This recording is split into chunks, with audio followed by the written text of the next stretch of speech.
The following program contains sexual content. Viewer discretion advised. Today on an all-new Dr. Phil.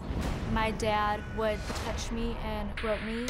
She was brainwashed by her mom. His ex claims she was a witness. He said, if I tell anybody, he's going to kill our daughter. You saw him touching your daughter. I was silent. I'm not going to be silent anymore. Now, who's telling the truth? He was the one brainwashing. He told our children that I abandoned them. Have you molested your children? Never. What will the polygraph reveal? You were asked, have you ever touched any of your children for a sexual purpose? And you answered, No. and the results were, let's do it. Have a good show, everybody. Here we go. This is a safe place to talk about hard things. Stand by. We'll count you down. Today's going to be a changing day in your life. 5, 4. I am not giving up on you.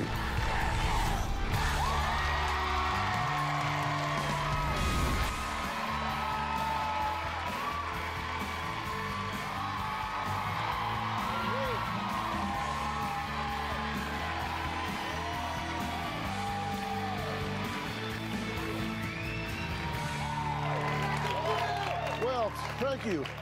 Now, Danuta emailed me desperate for help, claiming that her children are being victimized by the court system and by her ex-husband, John, who she claims should be in jail for sexual abuse.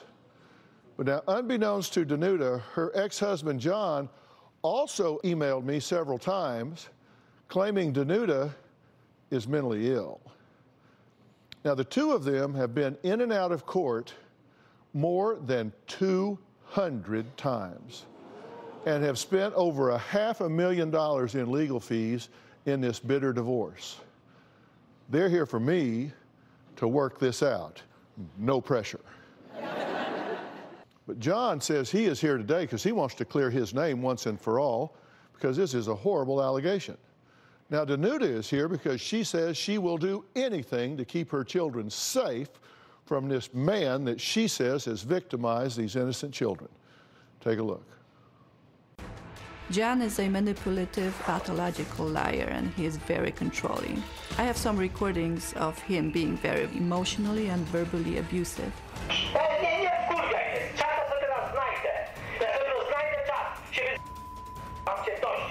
My ex-husband felt like I was his property and he was my owner. He would push me to have sex with him without my consent. When our daughter, Monica, was about 6 months old, I walked into her room. I saw him touching our daughter in inappropriate places, and I saw him touching himself.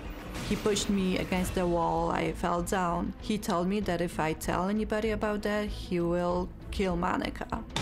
The next day, he told me that he didn't know what happened to him, and he promised that he is never going to do it again, and I believed him. I saw the same behavior 13 years later when our son was about 6 years old. I woke up and I was looking downstairs through a French door, and I saw my husband with our son lying in the bed. I saw him under the covers touching our son inappropriately. I contacted the police. After 3 days, DCFS allowed my husband to come home because my son was too scared to say anything. Right after he returned home, he said that now I can do anything I want with our son. When I got home, I found them in the same bed again. I was trying to get into the door, and my ex-husband jumped out and physically attacked me. The police came and he was charged with domestic battery. Because I did not have any witnesses, the case was dismissed. Okay, Danuta, I'm glad to meet you, but sorry for the circumstance. Tell me that first moment that you said something's going on here. Or as far as it's related to my children, was the incident with Monica, with our daughter. And she was how old? She was just about 6 months old. Okay. And you saw exactly what? Well, I saw exactly him in our daughter's room. She was in the crib, and I walked in on them. He was touching her in her intimate areas, and then he was touching himself. I threw myself at him, and he threw me against the wall. He said what to you at that point? He said that if I tell anybody, he's going to kill our daughter. The next day, he had a discussion with me, and he told me that he doesn't know what came over him, and he doesn't know what happened to him that day, and he promised that he's not going to do it ever again. He apologized? Yes, and I believed him. Did you allow him to be around Monica after that? Yes, I did, because I believed that he's not going to do anything to her. You thought you just happened to come up on the one time it had ever happened? Yeah, that's what I believed. In looking back, we always say hindsight's 20/20. You say looking back, you think there were things going on. I know there were things going on. It's just that I did not see them. I would not think of them as anything sexual going on. And how do you know? Now you know. How do you know? Because I found my daughter's diary where she's describing what was happening. She wrote in her diary that her father was taking baths with her, and he was letting her play with his private parts. And I remember that time, but I didn't know that's what was going on. He was taking baths with her constantly, all the time, but I would never suspect that that's what anything sexual is going on at that time. Did you take this picture? Yeah, I took this picture. And nothing triggered in your mind? I mean, and I have to say, there's nothing inappropriate about, at this age, to be bathing with a child, but you didn't think anything at the time? No, I didn't think anything. Even though what had happened previously? No, I did not. I would not connect those two.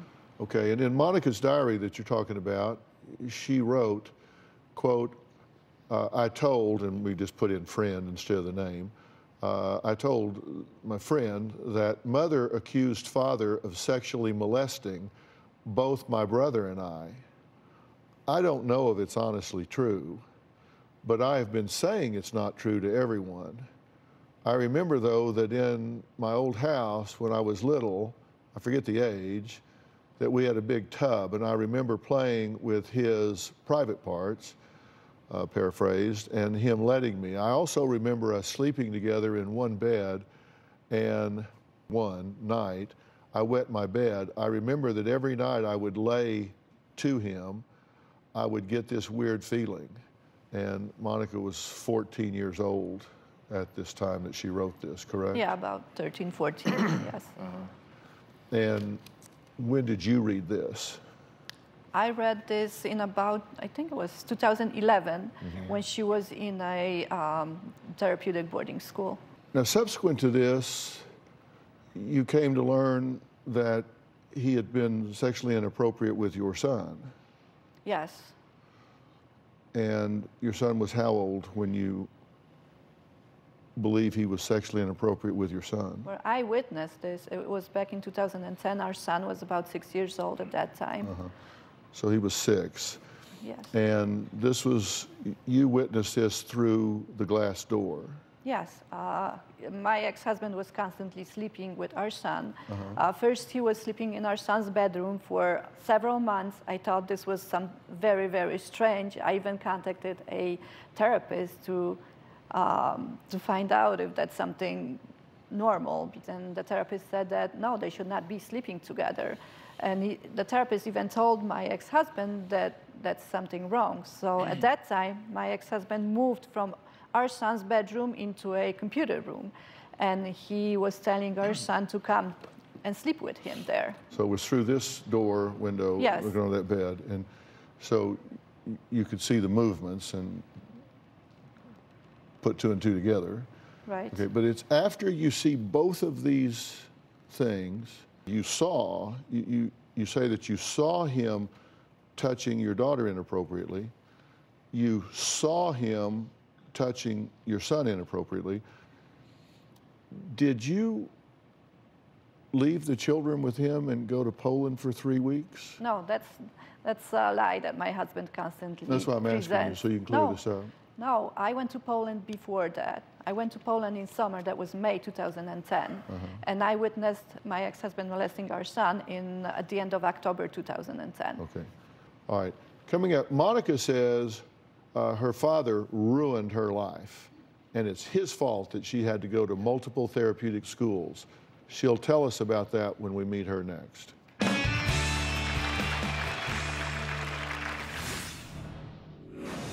My mom told me that she walked in on my dad sexually abusing me when I was 6 months old. My dad definitely disgusts me, and he needs to leave me and my daughter alone. And later, that tape is edited. It's not edited at all. This is unbelievable, Doctor. You were the one who hurt our children. This is just beyond comprehension. There is nothing hotter than real, honest-to-goodness love. Mama wanna tell you where it's at, I wanna get that. I was made for this. Get with it or get lost. You dropped the ball big time. I'm throwing y'all my very own Miami yacht party. It just shook up all of the dynamics. Y'all ready for this?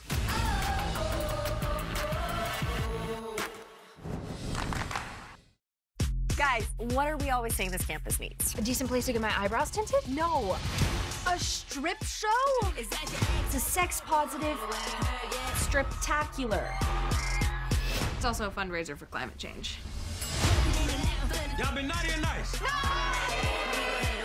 Don't listen outside our door, it's creepy. Excuse us for being messy bitches who love drama. I done had to pass it back quick, I got an attitude cause I'm at that, Next on Love and Maritinesville. I think I saw an interview, and they asked Mel how she doing with Martell's new boo thing. Oh, she felt probably happier when he was leveling down. But the level up is kind of a gut punch. Hey, Martell? Hey, what up? Hey, don't keep me outside all this damn Yeah, heat. it's outside today. You gonna invite me to that house? Don't play with me like that. Love and Maritinesville. New episode, Saturday at 8/7 Central.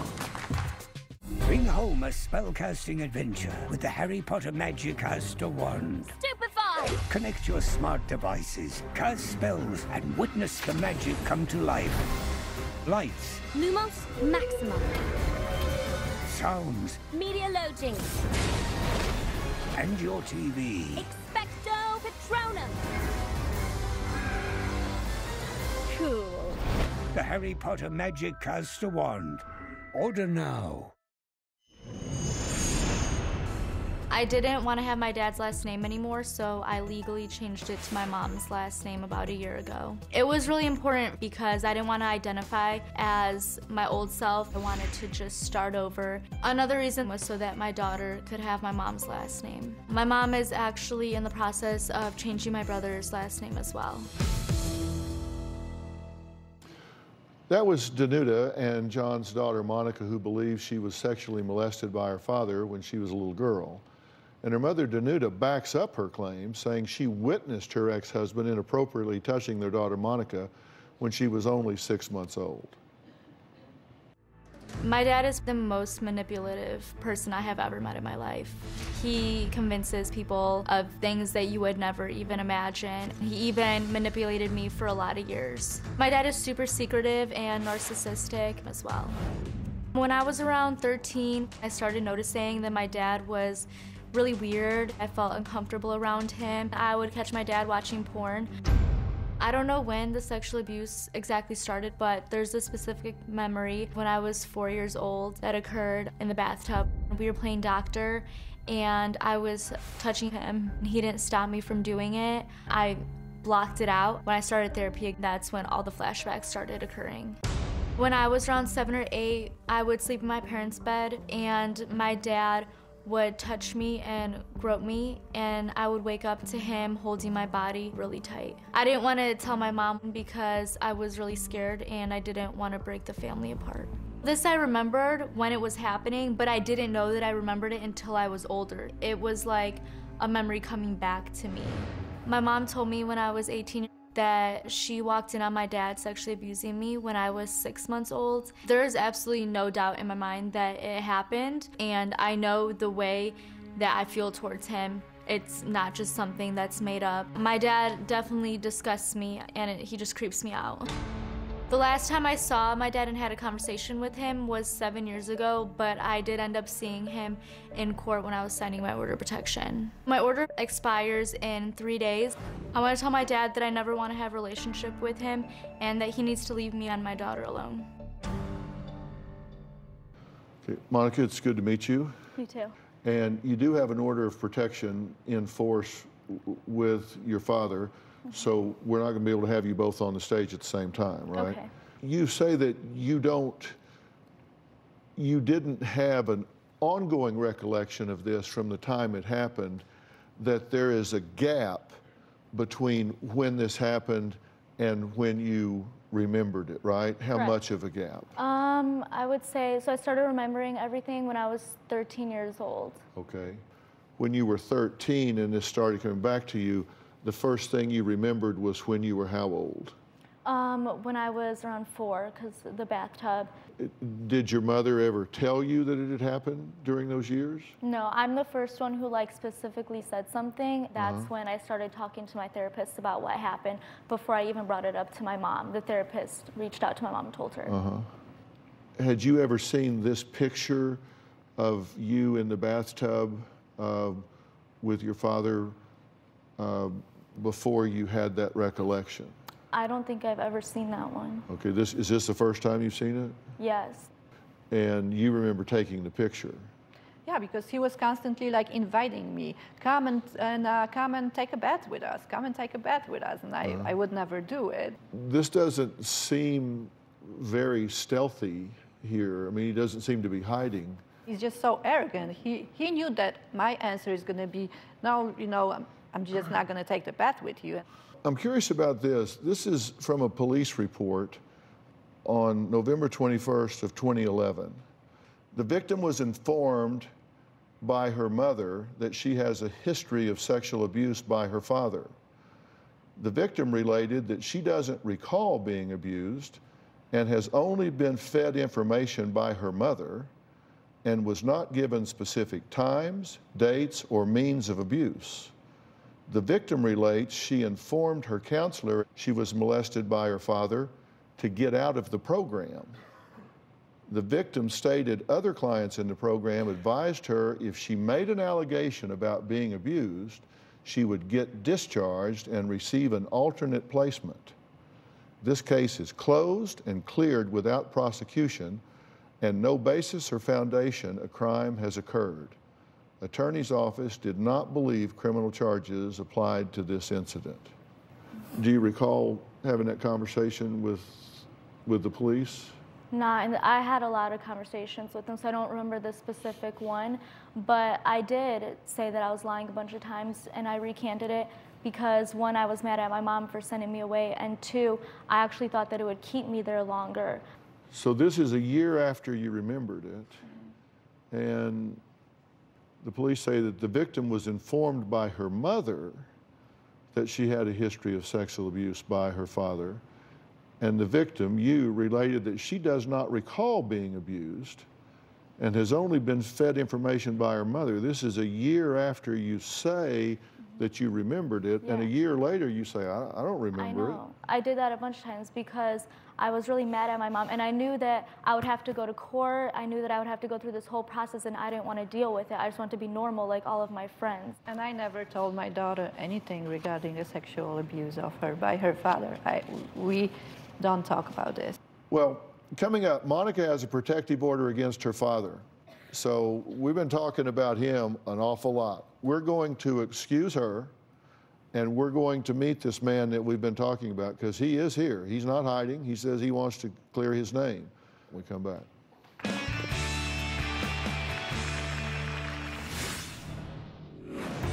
The first time I was accused of molesting our son was 7 years ago. After 8 days, the authorities dismissed the charges. My ex-wife is a pathological liar. I would like to tell my story so I can eventually reunite with my children. And later, did John sexually abuse his children? The results of the polygraph are in this envelope. I have not opened this envelope, but I am going to. Next on Love and Marriage Huntsville. I think I saw an interview, and they asked Mel how she doing with Martell's new boo thing. Oh, she felt probably happier when he was leveling down. But the level up is kind of a gut punch. Hey, Martell? Hey, what up? And don't keep me outside all this damn heat. Yeah, it's outside today. You gonna invite me to that house? Don't play with me like that. Love and Marriage Huntsville. New episode, Saturday at 8/7 Central. Bring home a spellcasting adventure with the Harry Potter Magicaster wand. Stupefy! Connect your smart devices, cast spells, and witness the magic come to life. Lights. Lumos Maximum. Sounds. Media loading. And your TV. Expecto Patronum. Cool. The Harry Potter Magicaster wand.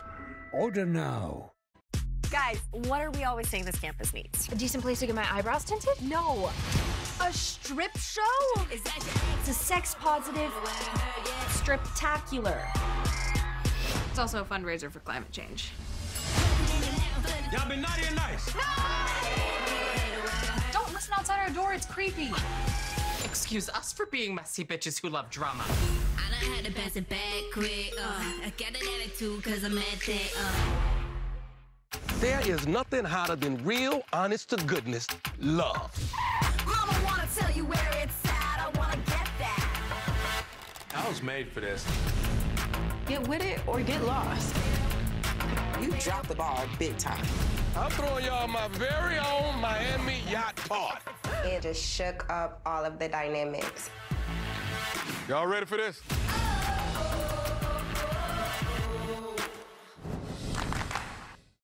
What is that supposed to be? A fruit salad? Season premiere, Worst Cooks in America, Sunday, January 1st at 8 on Food Network. When my ex-husband got arrested, he filed for the divorce. My ex-husband, he wanted sole custody of the children.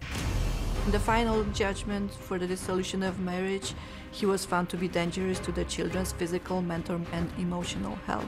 He was required to do the personality disorder test. The test concluded that my ex-husband was histrionic, narcissistic, obsessive-compulsive, and psychopathic. No matter what the court says, my ex-husband thinks he's gonna have access to his children. He's never gonna take no for an answer. Well, Danuta says she will do anything to protect her children from their father, John, who she says is a sexual predator. But John says Danuta is a pathological liar who is alienating him from his son and daughter.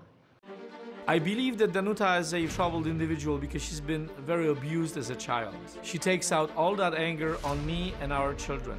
I think that the court made a big mistake by granting her custody. My ex-wife is so crazy that she would rather see our kids living in foster care instead of them living with me.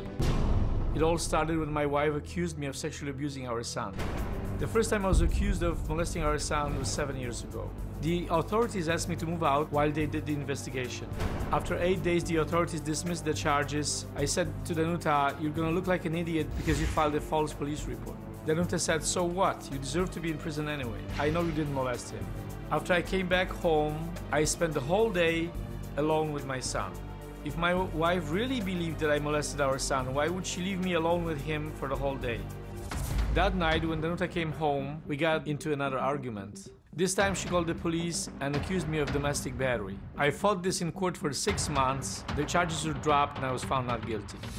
I began to discover the true Danuta. She's a very manipulative liar. I have 2 letters from the daycare workers saying that our son was not showing any signs of molestation.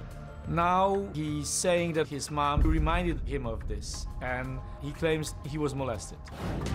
My ex-wife is a pathological liar. I didn't even know about my daughter's allegations until I heard from the authorities, and that was about 6 years ago. Allegedly, this abuse happened in her early childhood, but she remembered it when she was 14. That doesn't make sense to me at all. In the report, we have her statement that she doesn't remember it, but her mom forced her to admit she was molested. Monica cannot be blamed for that because she was brainwashed by her mom. She's the victim in all this. I would like to tell my story so I can eventually reunite with my estranged children. John, we've excused Monica because of the protection order. You understand that. You've been listening to everything so far. Have you molested your children? Never, never. Have you molested your daughter, Monica? No, never. Have you ever touched her in any way inappropriately? Never. You ever exposed yourself to her in any way inappropriately? Never.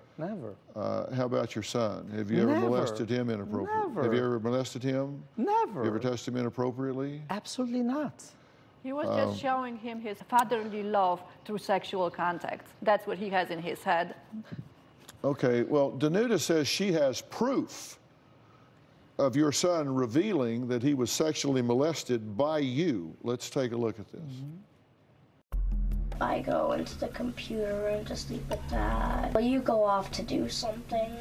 Okay. And then I feel something strange in my parents. Okay. I'm looking at this and I'm like, well, how could I still be asleep?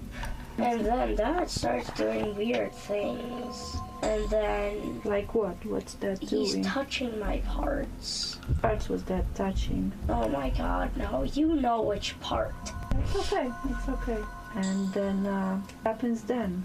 Yes, then I don't awake though. I just keep on sleeping. I think that's why I don't remember anything of it. Day or night, I don't know.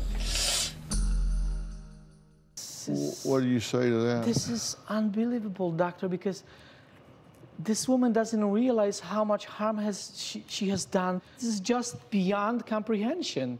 And I'm so glad I'm here, because who else would help me? It'd be You were the one who hurt our children. Well, let me ask you something. Were the Why one who is did that it to them. tape so heavily edited? It's not edited at all. When you... My life is in television. That tape is edited. No, it was set on a recording that skips the silent part, that it automatically does it. That's not So it editing. is edited. No. The silent parts are taken out, so we don't know if there's 10 seconds or an hour and a half in between. The recorder does it automatically. So it's voice activated? Yes. Dr. Phil, I never brainwash my children. I don't know how to do that. If somebody's telling you that that's indicative of a child being molested, they don't know what the hell they're talking about. I know what I witnessed. Then I heard him crying out loud in the bathtub. Closed captioning provided by... Next on Love and Marriage Huntsville. I think I saw an interview, and they asked Mel how she doing with Martell's new boo thing. Oh, she felt probably happier when he was leveling down. But the level up is kind of a gut punch. Hey, Martell? Hey, what up? Hey, don't keep me outside all this damn heat. Yeah, it's outside today. You gonna invite me to that house? Don't play with me like that. Love and Marriage Huntsville. New episode, Saturday at 8, 7 Central.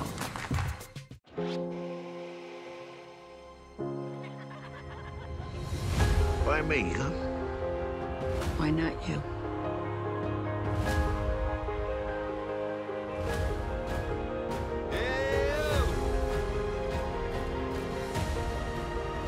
Listen to the thunder.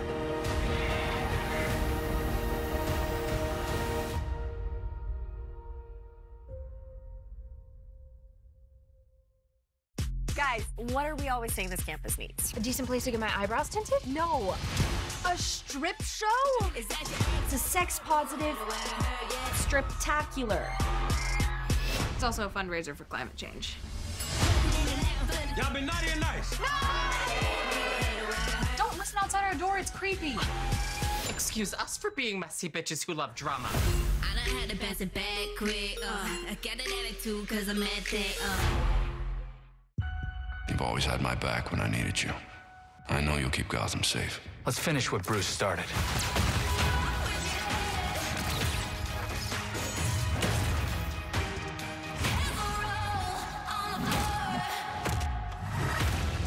Let's play. Nothing can stop what's coming. Rated T for teen.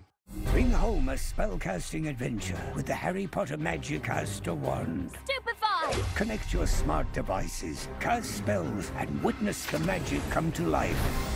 Lights, Lumos Maximum. sounds, Media loading. and your TV. Expecto Patronum.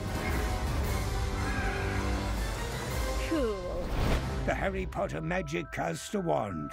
Order now. There is nothing hotter than real, honest-to-goodness love. Mama wanna tell you where it's at. I wanna get that. I was made for this. Get with it or get lost. You dropped the ball big time. I'm throwing y'all my very own Miami yacht party. It just shook up all of the dynamics. Y'all ready for this?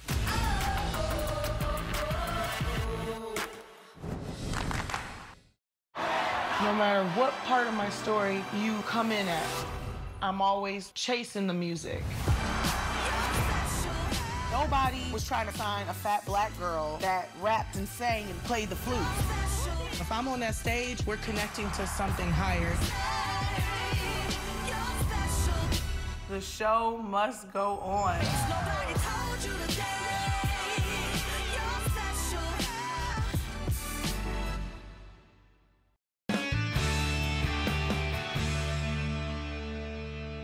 I want both of you to know that I take this very seriously. I look at all of the evidence that comes in. I've been through all of this. Thank you. I appreciate that. Well, it's absurd, frankly. And the court even said the two of you were ridiculously absurd and had lost your children in a paper chase. Dr. Phil, in this. And I looked at the evidence, and one of the things in the evidence were the drawings.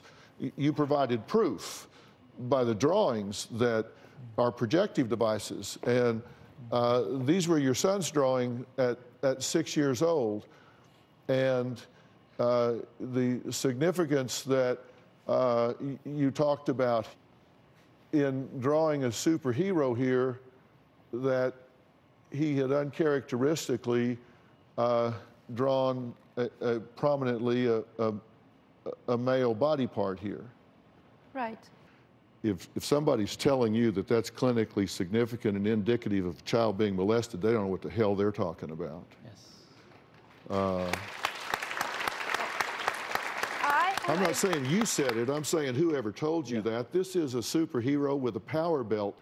And then this, at 7 years old, the significance here was this was supposedly father and son, and mother and daughter are up here, correct? Yes. This was done during an evaluation before our divorce, and the person who was doing the evaluation asked our son to draw something that he has in common with his father, and our son drew those black triangles in the crotch, in his crotch and his father's crotch. Well, what I look at there, and what people are trained to look at there, is that for 7 years old, these are rather impoverished drawings because there's no detail in the hands here showing fingers. There's no detail in the feet showing, actual feet. This is apparently a pirate because there's only one eye here. So to put that kind of significance here and take a leap of faith to say that that's clinically significant is what I would consider to be confirmation bias. They're saying I'm going to set up the premise and then I'm going to find things to support it instead of finding evidence and drawing a conclusion from the evidence. And that's not the scientific process. I don't know what the scientific process is. I know what I witnessed. He wet his pants. He was talking sexually to his sister. Then I heard him taking a shower and crying out loud in the bathtub, just crying and crying like really loudly. Yes. Your husband? Right. I assume then you called the police? Yes. That day? I contacted, it was a weekend, it was Saturday, I contacted the police department and the social worker and the Children's Advocacy Center. Our son had an interview and then he was just so scared that he did not admit to anything. And then he was allowed to come back home and then he grabbed our son and said, now I can do whatever I want with our son. And then he just took off. And after that, I took off too because I was just so distressed. When I came back home, I found them sleeping together again. All right, coming up, why is Danuta suing John twice for $50,000? And why is their son so angry? And why Monica was in a treatment facility for an eating disorder? We're gonna deconstruct this whole situation more when we come back.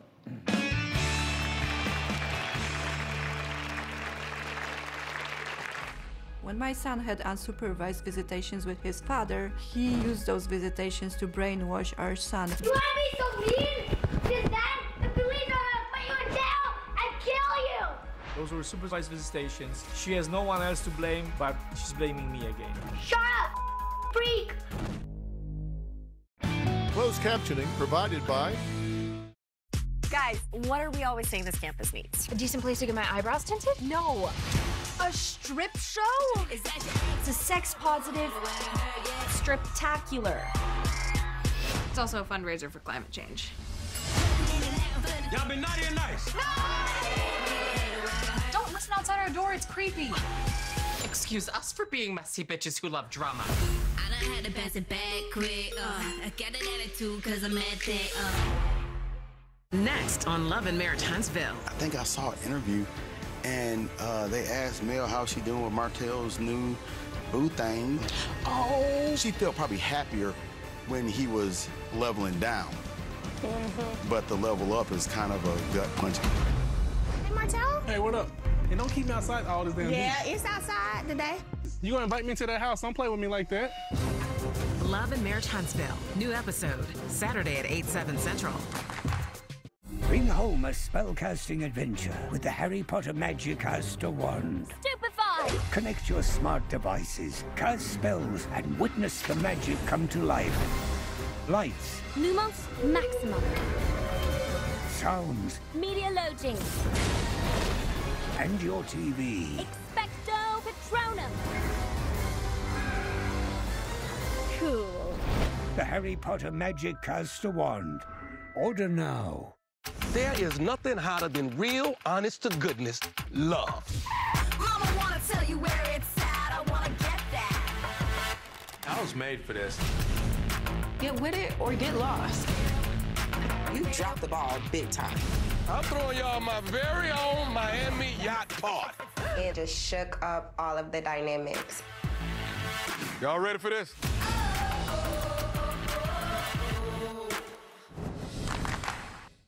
I'm taking you down bit by bit.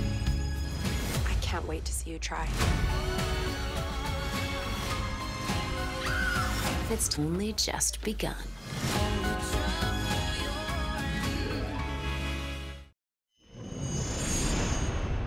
Five minutes to put your... Shut up! Got 5 minutes to put Shut your up! pajamas. Shut up! No. Shut up! You're gonna put your... Freak! Shut up! Freak! You're gonna put your pajamas Shut on right up! now. Freak! Shut up! Freak! Right now. Don't hit me. You hit me! Well, John and Danuta's battles have taken a toll on the children. Monica spent most of her teen years in treatment facilities. When Monica was 13, there was an intervention from her teachers because they observed that she was not eating. I was 5'1" and 72 pounds. She was diagnosed with anorexia. I hate talking about this because I didn't really have an eating disorder and I hate being classified as having one. I looked anorexic and people would look at me and think that, but it was another way for me to get a reaction out of my mom, to make her angry, make her more involved with me. She was diagnosed with oppositional defiant disorder. I was really acting out. I started to get really involved with drugs. I was doing coke every day. I just wanted to get high and party and be in a crack house the rest of my life. She worked hard on staying clean, and for the past 2 years, she's been doing very well. I went to 7 different programs. 3 of them were for an eating disorder and 4 of them were for a drug addiction. I feel like a completely different person. I go to school, I work, and I take care of my daughter. I have really made big steps to become the person that I am now. I did not know at that time that victims of sexual abuse suffer from anorexia. I wouldn't have to deal with any eating disorders or drug issues if it wasn't for the abuse. Well, clearly this has taken a toll on y'all's children. In fact, according to the dissolution of marriage documents, there was an interesting quote in there. The court finds that each parent has become so self-involved and self-absorbed that they have lost sight of the physical, emotional, psychiatric, and psychological toll their animosity is having on their children. In this divorce proceeding, the children are truly victims. He filed for sole custody. I had to really work hard in order not to allow him to have sole custody. With his manipulations and his strong personality, I really had to stand up for myself and for my children. Well, you agree that there's been inconsistency with what the children have reported, right? I don't know of any inconsistencies as far as our son. We all heard what our son said, that his father was touching him in his private parts. You accused John of sexually abusing your son at 6, and he adamantly denies it to the police. At 8, he tells the principal he misses his dad and is upset about the divorce. But then he writes a letter to the court saying his dad abused him after 3 years alone with you, tells the therapist that he's been abused after 4 years alone with you, but then the DCFS investigation says they have no evidence whatsoever that it's happened. They did not look into this correctly. They did not do a true evaluation. There is a lot of things that they did not do right. Is there anybody that didn't do something wrong here? What do you mean? Well, you've complained about everybody that's been involved in this situation. No, I have not. Well, I've charted it out for you. To the Inspector General about the case not being handled properly and about re-examining the case. You complained to the governor against the DCFS employees, to the presiding judge about the previous judge, to the Judicial Inquiry Board about the judge engaged in misconduct, to the supervising attorney about the child rep not having the child's best interests at heart, to the Department of Financial and Professional Regulation about the rep's moral standards and licensure qualifications, to the Attorney Registration and Disciplinary Commission about the child's representative engaged in unethical behavior. Yes, I have, because I'm not going to be silent anymore. I was silent for the past 20 years when he was taking advantage of me and our children, and I'm not going to be silent anymore. He was the one brainwashing our children. He told our children that I don't love them, that I abandoned them. Now, coming up, Danuta says John took a polygraph test and failed. John said the test was a setup. Both of them wanted a new polygraph test. I have not opened this envelope, but I am going to. Did John sexually abuse his children? The results of the polygraph are in this envelope, and we're going to look at it right after the break.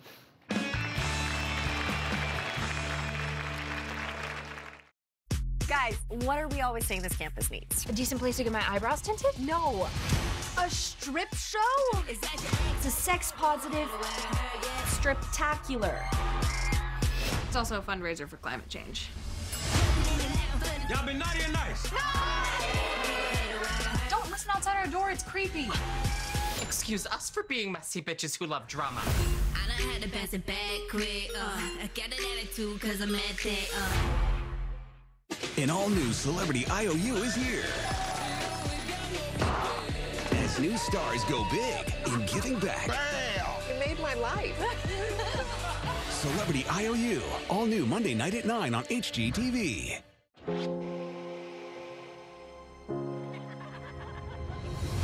Why me, huh? Why not you?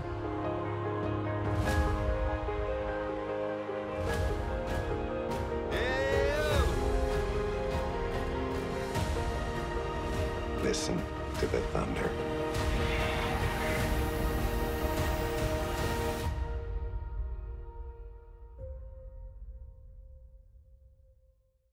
There is nothing hotter than real, honest-to-goodness love.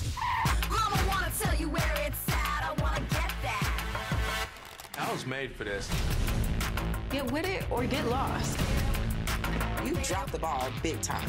I'm throwing y'all my very own Miami yacht party.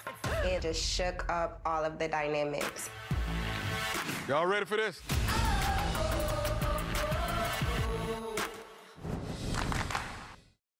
What do you see when you see yourselves? A sidekick? A liability? A monster? A pale imitation? I see more. Master Bruce saw more. He saw the future of Gotham. Rated T for teen. Next on Love and Marriage Huntsville. I think I saw an interview, and they asked Mel how she doing with Martell's new boo thing. Oh! She felt probably happier when he was leveling down. But the level up is kind of a gut punch. Hey, Martell? Hey, what up? Hey, don't keep me outside all this damn heat. Yeah, it's outside today. You gonna invite me to that house? Don't play with me like that. Love and Marriage Huntsville. New episode, Saturday at 8/7 Central. Bring home a spellcasting adventure with the Harry Potter Magicaster wand. Stupefy! Connect your smart devices, cast spells, and witness the magic come to life. Lights. Lumos Maximum. Sounds. Media loading. And your TV. Expecto Patronum. Cool. The Harry Potter Magicaster wand. Order now. I took a polygraph test 5 years ago. They asked me if I ever touched my daughter sexually, and I said no. He failed that polygraph. I think I was set up to fail. The polygraph tester told me stop rocking the boat, so I think they failed me because they want to prove that I'm a sexual pervert. The other question was for my son, which he supposedly passed. I also took a polygraph regarding what I witnessed between my ex-husband and our children, and that polygraph states that I am telling the truth. John requested an updated exam, so we reached out to the best of the best. And I'm talking about Jack Tremarco. He is the top polygraph operator, in my opinion, on the globe today. He's a former FBI special agent and FBI polygraph examiner. Now, Jack has conducted over 3,500 polygraph examinations. Take a look.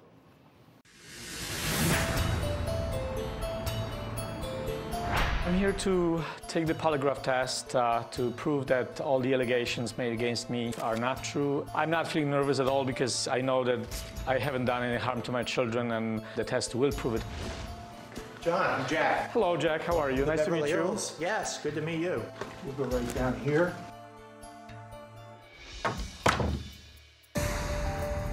Okay, I just took the polygraph test, and I'm confident in the results, and we'll go from there and hope that we'll have the results soon.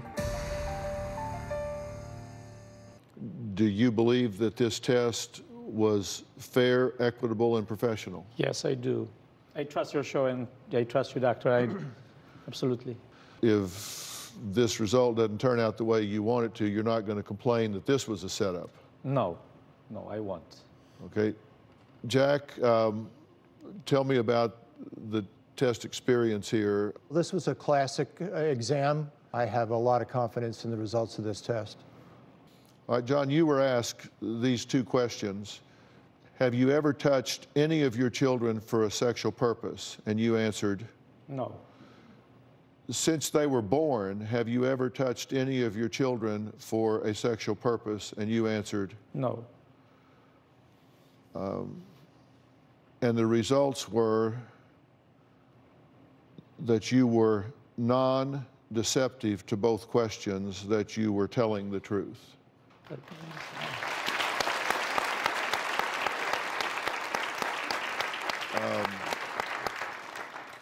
That you were telling the truth, that you have never touched either of your children for a sexual purpose.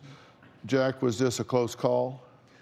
No, Dr. Phil, in this particular exam, John scored a +11 to the non-deceptive side. In order for him to have passed the test, he would have needed a +2. Not a close call at all. What do you think about Well, you these didn't results? ask the question if he was letting his daughter touch his private parts. And that's what happened in that bathtub. People can cheat the polygraph. It's 15%. You can look it up online and see. It tells you how to do it. I did not make this up. I witnessed those things, and I read my daughter's diary, and I completely believe my children. And I'm not a liar here. Coming up, Monica is convinced that her father molested her. I'm going to share the polygraph results with her. We'll be right back.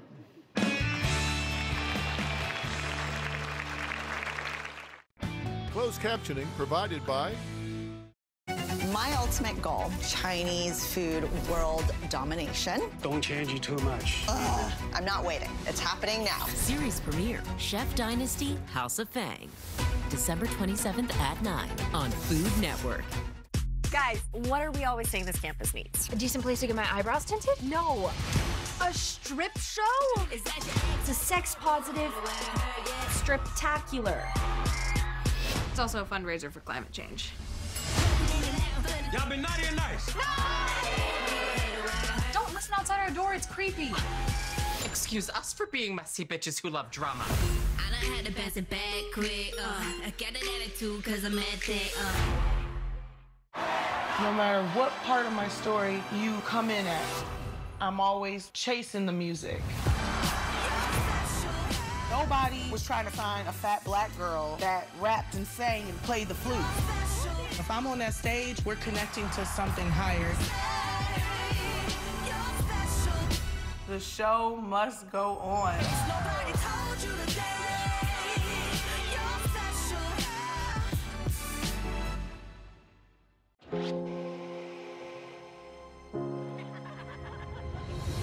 Why me, huh? Why not you?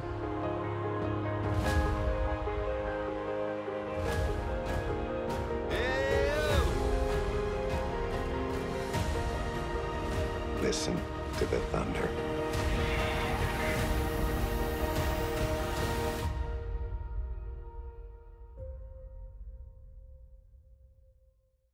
There is nothing hotter than real, honest to goodness love.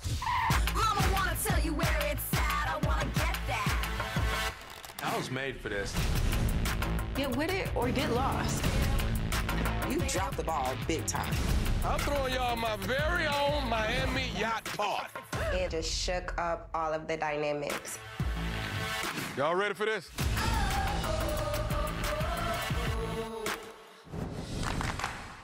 Next on Love and Marriage Huntsville. I think I saw an interview, and they asked Mel how she doing with Martell's new boo thing. Oh, she felt probably happier when he was leveling down. But the level up is kind of a gut punch. Hey, Martell? Hey, what up? And don't keep me outside all this damn heat. Yeah, it's outside today. You gonna invite me to that house? Don't play with me like that. Love and Marriage Huntsville. New episode, Saturday at 8/7 Central. Bring home a spellcasting adventure with the Harry Potter Magicaster wand. Stupefy! Connect your smart devices, cast spells, and witness the magic come to life. Lights, Lumos Maximum. sounds, Media loading. and your TV. Expecto Patronum. Cool. The Harry Potter Magicaster wand. Order now. Okay, because of a protective order, we have just excused John so you could come back.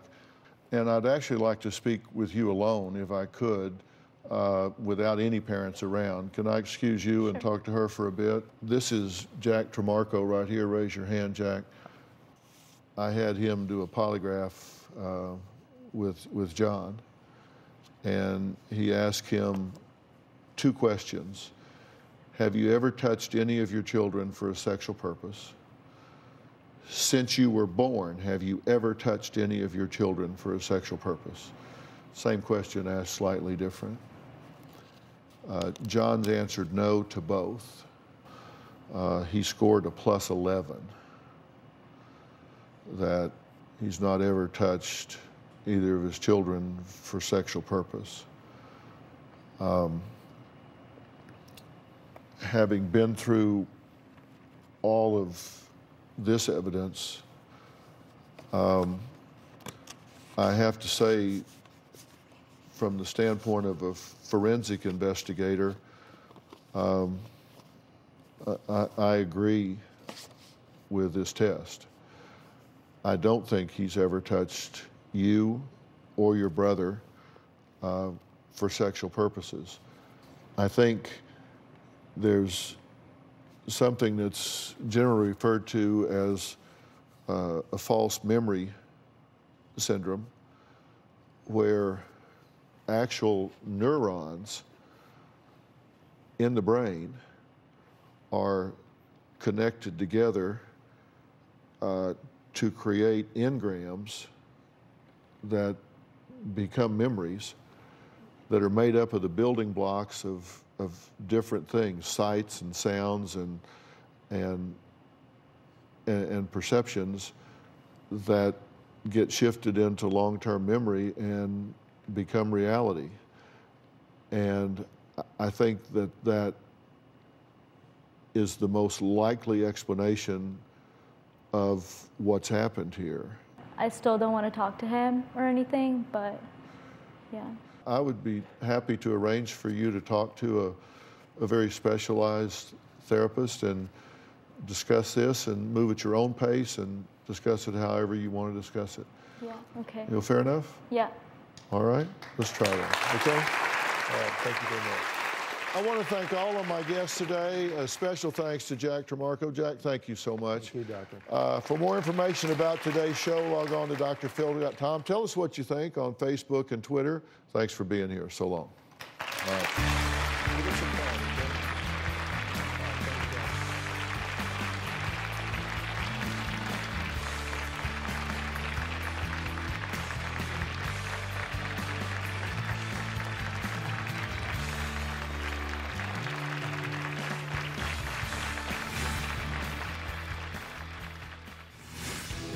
I'm just so glad, I'm so happy. I mean, who else would have helped me if not Dr. Phil? When Dr. Phil read my polygraph, I was just ecstatic. I knew that the people that he hires, we can trust. He has the best of the best on his team. When I met Jack, I knew it's going to be professional. I am so happy to be exonerated. I know that I'm going to reestablish connection with my daughter and in the future with my son also. I'm so glad that Dr. Phil was able to begin the process of curing our family relationship, creating the foundation for our new life. This is just unbelievable. Today on an all-new Dr. Phil. 4 students were found murdered. The Idaho murders. I see a rage killing somebody that lives within 3 hours. To kill somebody with a knife, it's very personal. You're covered in their blood.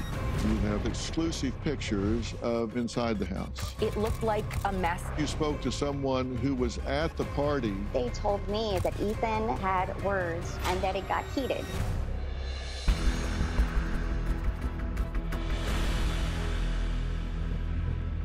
The gruesome quadruple murder of 4 university students has really transfixed the nation and left the tiny town of Moscow, Idaho, both frustrated and fearful as hours, days, and now weeks go by with police still yet to name a suspect or even a person of interest. On November 13th, sometime between the hours of 3 and 4 a.m., Ethan, Xana, and best friends Kaylee and Madison were stabbed to death in their house near the campus of the University of Idaho after a night of partying. Law enforcement says the 2 surviving roommates were asleep in their first-floor bedrooms during the attack and didn't wake up until later that morning. Now, at this point, police are not sure if the attack was a target on the house or the students. Kaylee's father believes the killer did target his daughter and her friends coming in through the second-floor sliding glass door. Now, either way, the families are demanding answers. But as of now, this whole thing remains a mystery. There are plenty of questions and very few answers after 4 students at the University of Idaho were found murdered in their off-campus house. Authorities are calling it a crime of passion. It is a complex and terrible crime. It's the chilling last photo of 4 University of Idaho students taken just hours before they were found murdered. Police still have no suspect, weapon, or motive in the killings of Kaylee Gonsalves, Madison Mogan, Ethan Chapin, and his girlfriend, Xana Kernodle. What they have said from the start is this was a targeted attack, but have not concluded if the target was the residents or the occupants. The mystery deepened when police revealed the shocking information that 2 other roommates were inside the house when the 4 students were slaughtered. Dylan Mortensen and Bethany Funk, both 21. Investigators believe a, quote, edged weapon, such as a knife, was used. Autopsies on the 4 students found each had multiple stab wounds. Some had defensive wounds, showing they fought with the attacker. And there was no sexual assault. The night began at around 10:30 p.m. when the friends took an Uber to a downtown bar. They left a little after 1 a.m., and that's when they stopped by the food truck. 1:56 a.m., the girls take an Uber home. They were stabbed to death between 3 a.m. and 4 a.m., along with Ethan Chapin and Xana Kernodle. A major development tonight in the murder of 4 college students in Idaho. Detectives want to speak to the driver of a white 2011 to 2013 Hyundai Elantra with unknown license plate. They say the occupants of the car may have critical information regarding the case. We want answers too, and this is really, really difficult for those investigators who are investigating this crime. We're really mad that there is someone who is responsible for this. We know that there's someone who saw something and no one's talking. We're not getting any answers, and we're not going to settle for that. Look, we want to break down the details of this case that has online sleuths and armchair detectives trying to understand what happened. Joining me is Joseph Scott Morgan, a distinguished scholar of forensics at Jacksonville State University and host of podcast Body Bags with Joseph Scott Morgan.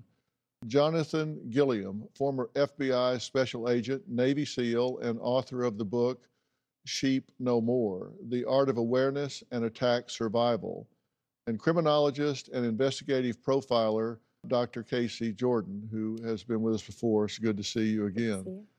Dr. Casey, let me start with you. Sure.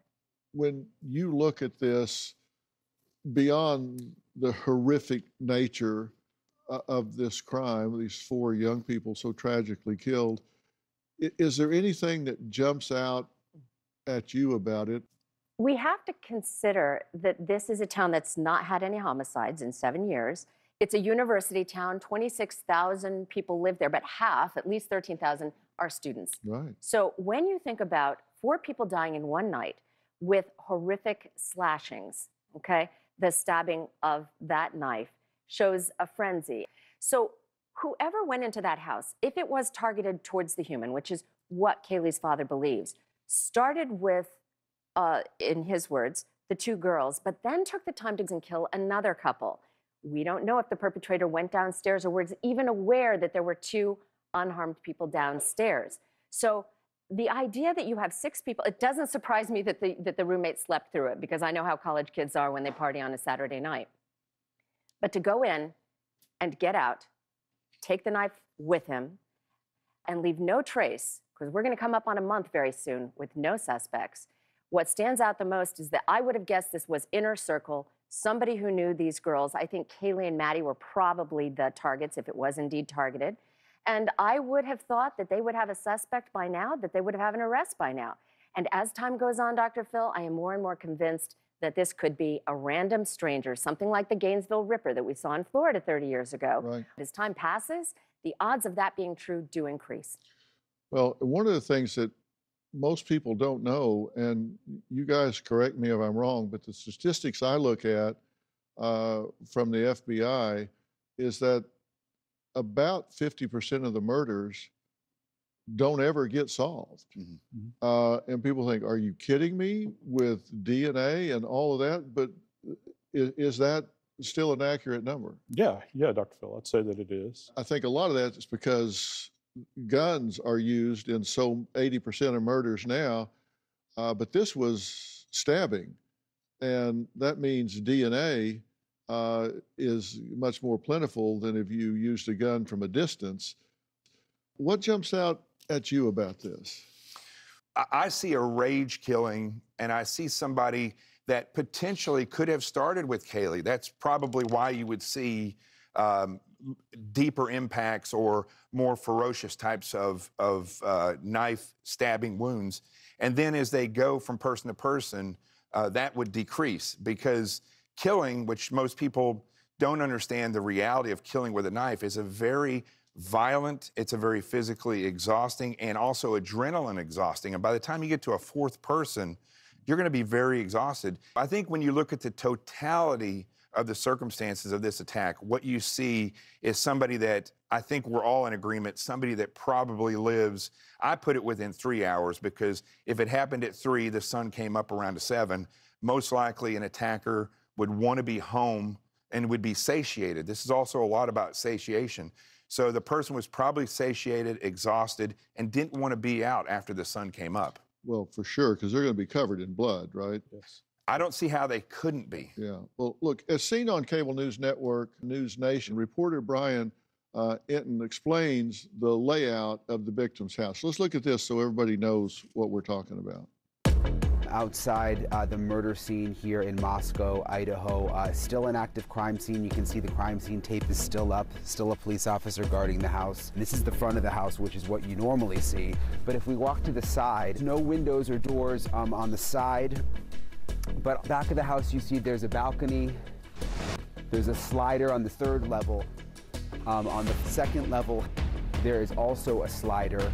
And we actually have some slides with the layout which kind of help explain it, because it's 3 levels. First level has 2 bedrooms and a bathroom. There were no victims found on the 1st level. 2nd level has 2 bedrooms and a bathroom. And the 3rd level has 2 bedrooms and a bathroom. And we know that the victims were found on the 2nd and 3rd level. Okay, so this was not a particularly complex house, but it was on 3 levels. And if the entry was on the 2nd level, or was actually the middle level, the ground level, and I think everybody is kind of assuming that that was the entry point. It does make the most sense. Yeah, it makes the most